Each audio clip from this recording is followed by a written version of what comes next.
Hey guys, welcome back to Nerdy Pastime. Today's video is going to be about the motor holders that are inside the R2B1 feet. Now this is a design that I had found on astromech.net. I'll post a link at the bottom for the website. You'll need to go on there and do some searching if you want this style. This video today will just be showing you the aluminum cuts that I made on this day, and it looks like I'm planning 2 more videos, the finishing of this and then the testing of the motor drives. And just a disclaimer, this video does use power tools. If you attempt any of this stuff that I do, you're doing it at your own risk. I am not a professional. I don't do this for a living, so I'm learning just as much as you are, and I can make a mistake just as much as you can. Let's get on with the video. Today, we got a really nice spring morning, and I'm out here getting ready to start working on the motor drives for R2B1. So here's what the plan is. I'm taking these aluminum, not for sure the size, I think they're let's see, hold on, let's get a measurement here. Sorry, I'm doing this with my hand at the moment.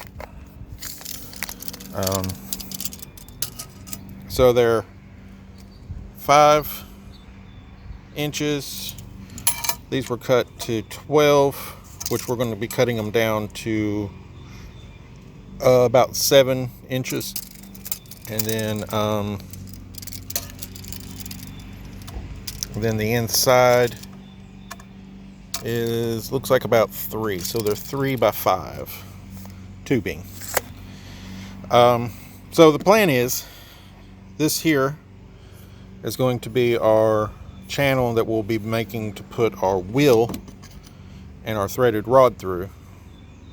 This will be a chain drive is the plan. This is be our scooter motor. I still need to buy a bimetal hole bit, but that's coming up next. And then we're going to cut this little channel out. Once I know that everything is even here, we'll cut this little here out so the wheel has somewhere to stick out. And I still got to double check my measurements on this one. I just did this one just a minute ago, but this one's been done for a while. So yeah, I'm going to set the camera up and let y'all see what I'm doing, and then I'll do some voiceovers and explaining as I go from what I've learned today. So yeah, I think it's time to get to work.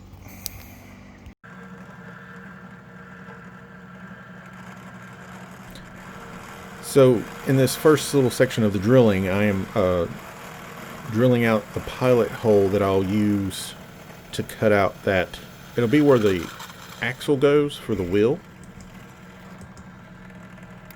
To show you guys, you can use a jigsaw. It's not the best thing to use. I really wish I had a bandsaw, but I used a jigsaw with an aluminum blade cutter and cut out the slot to put that axle in, which you'll see in the next little bit of this video that I'll show.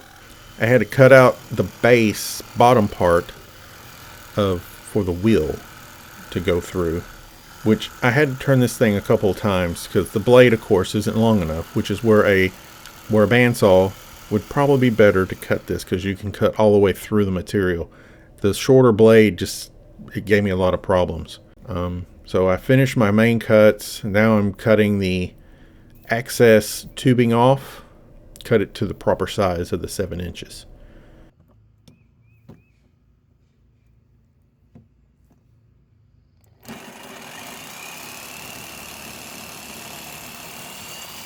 So here we have everything cut.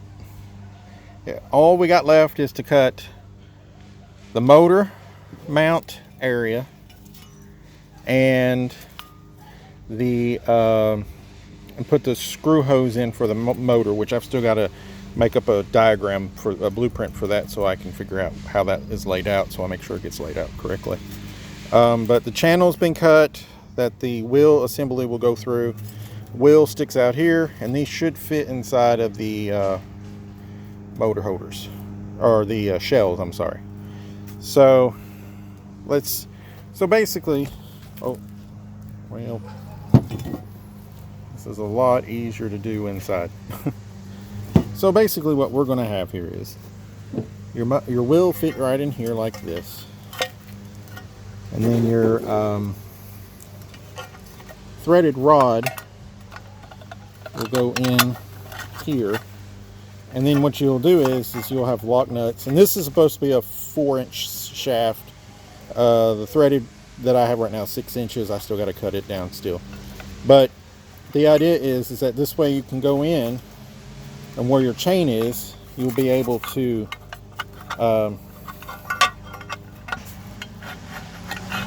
tighten it up and pull it back a little, so tighten it up or pull back a little so to give some give, so you'll be able to get your chain on. And there might be a little more right here I need to cut. I can already tell the wheel's kind of bumping into it, but I'm going to cut this one today, and we'll come back. I'll come back out later and do the other one.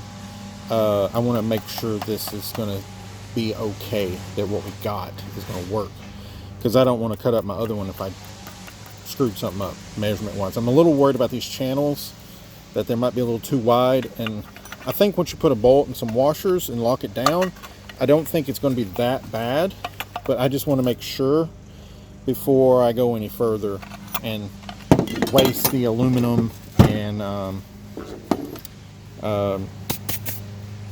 cut up anything else. So productive day overall. Took a little longer than I was expecting. So yeah, first one done. It's exciting. I'm looking forward to getting this droid up and moving. All right, guys, I hope you enjoyed this part 1 of a 3-part series. If you haven't already, subscribe and like this and leave some comments. I'd love to hear from you guys. Again, I'm not an expert at this, but the great thing about droid building is it's an opportunity to learn. So thank you all, and always, guys, remember, take time to enjoy your pastimes. Thanks again, and we'll see you in the next video.